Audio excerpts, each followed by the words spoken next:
This is a journey into time. What you're about to witness is the exact same story told by three very different people. Or a very different story told by the exact same people. Or something. You're gonna see something.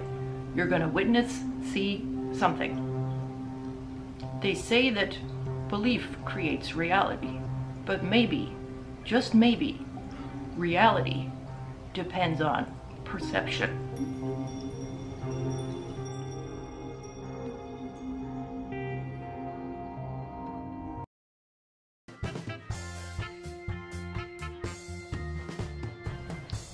The Jeep story? Okay, actually I love this story. About 9 years ago, I worked for a company and I had to go up and meet with some people at the head office of a place that we were selling to. They were in New Jersey and I'm in Florida. So I had to fly up and then I landed in Newark Airport and had to rent a car and drive about 45 minutes to the office to meet them. So the first time I went up, it was fine, everything was smooth, and I rented I think it was either an economy or a compact car, and get the car, get to go on the road, and I have to go on the New Jersey Turnpike. Well, I live in kind of a smaller place in Florida and I drive really slow. So I get on this turnpike and no offense to anyone who lives in New Jersey, but everybody on that turnpike was driving like it was the Indy 500. It was crazy. So somehow I managed to get on there and drive and nobody was letting me in. When I tried to change lanes, I tried to get to the exit and I was actually really terrified. But I got there, I made it there. And then I had the meeting, it went really well, and they said that once the product samples were in, for me to come back and show them the samples, which was great, you know, great meeting, but I had to drive on that turnpike again. So I made it back home and was terrified the whole way, all 45 minutes. Then about maybe a month later or so, the samples were in, I got them, I made that meeting appointment, and in the meantime, gas prices went up. And I don't know what it was some kind of gas crisis, but they went up about $1 a gallon. So people were losing their minds about how much they were paying for gas, myself included. So I rent the car, I get an economy, and I go up there, get to the airport, and they said that the economy was all gone, compact was all gone. You see, everyone's getting the tiny cars because they're a lot better on gas, obviously. But they told me, side note, I'm kind of gullible, they told me that they upgraded me because they were all out of the car that I reserved. So I get the keys, I'm not really paying attention, sign the paperwork, I'm more thinking about this meeting and how it's gonna go and are they gonna like the samples. So I'm walking out to the lot where I go get my car and I come up on this car, rather school bus. It was called a Jeep Commander. They don't make them anymore, but this thing was enormous, like one of the biggest cars I've ever seen. And I drive a compact car at home, so I'm super not used to driving, you know, this giant moving van around. But I'm looking at this car and I kind of laughed because I thought, I didn't even ask, so I get this gas guzzler, you know.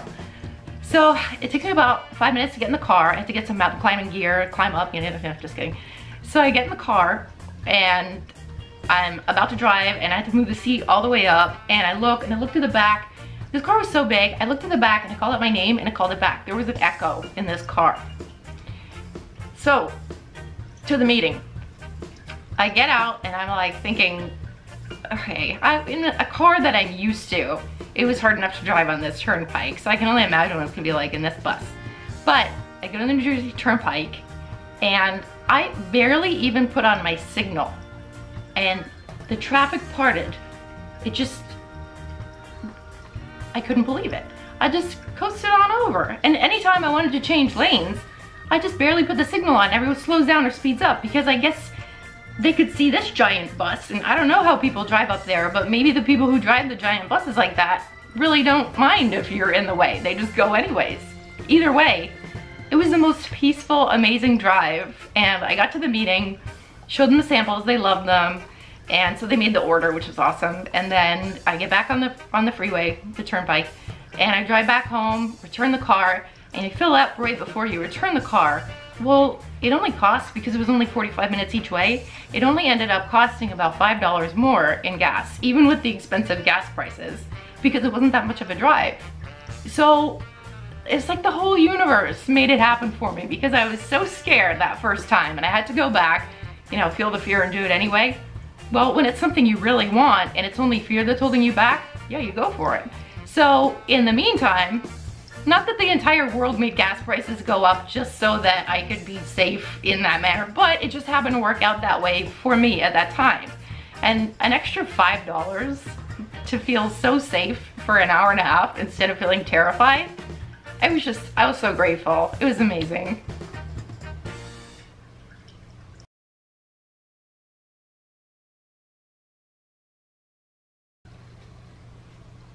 Jeep story? I don't know if it's really a story. I mean, yeah, I guess about 9 years ago, I had a job and I had to go to New Jersey twice.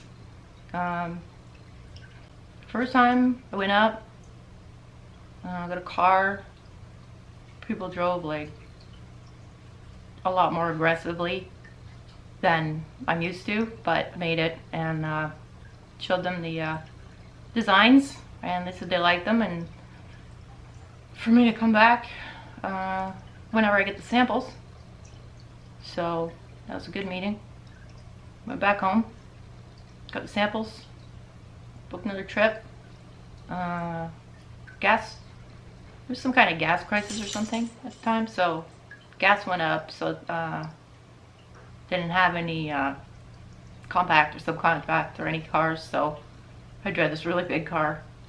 It was, I forget the name, but I mean, it was fine, you know.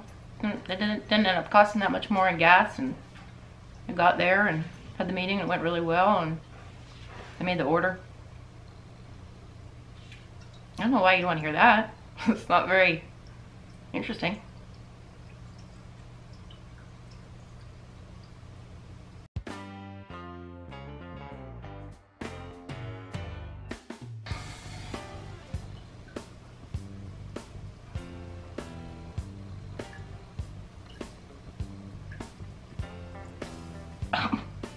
Jeep story? Yeah, I remember that. How could I forget it?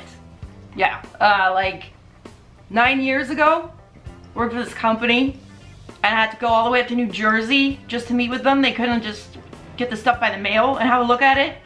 So, I fly all the way up there. First time, get this car.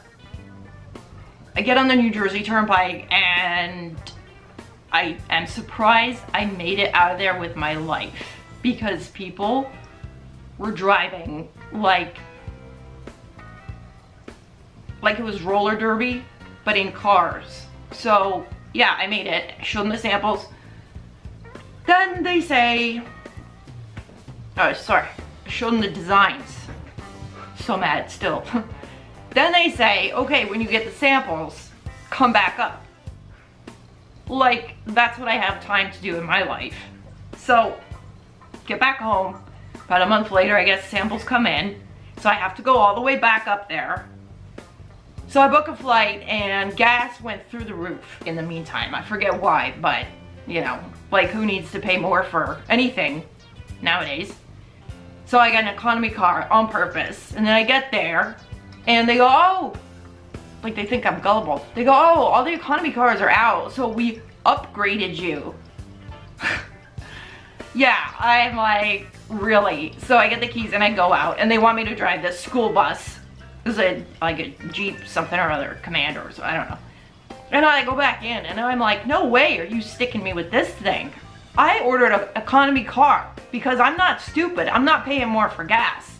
And I was like, let me speak to the manager. And the guy was like, I am the manager. So that didn't go very far.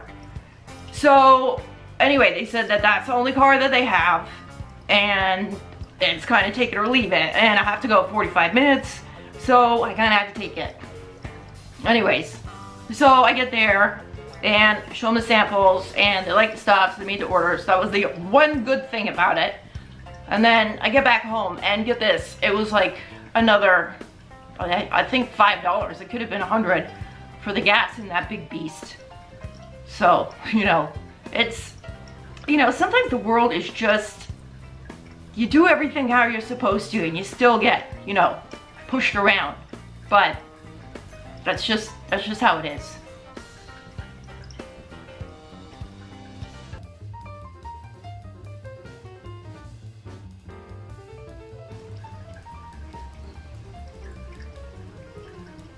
So there you go.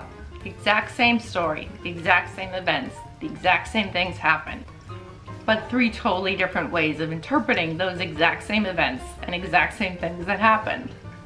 You know, if you sit in a movie theater with 100 different people, everyone's gonna come out of that theater with a different opinion.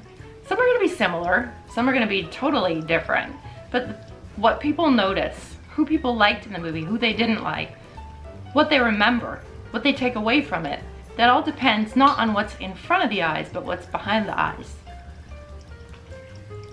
Who you choose to be is going to determine what you see in life. Everything is going to keep confirming, I mean, besides things that are just way off, but those might just be dismissed. But everything that you see, you're going to put your belief onto it, and it'll keep confirming that belief. It's not until you change the belief and look for evidence to support that and cast aside things that don't support that, that your reality, your entire world will change.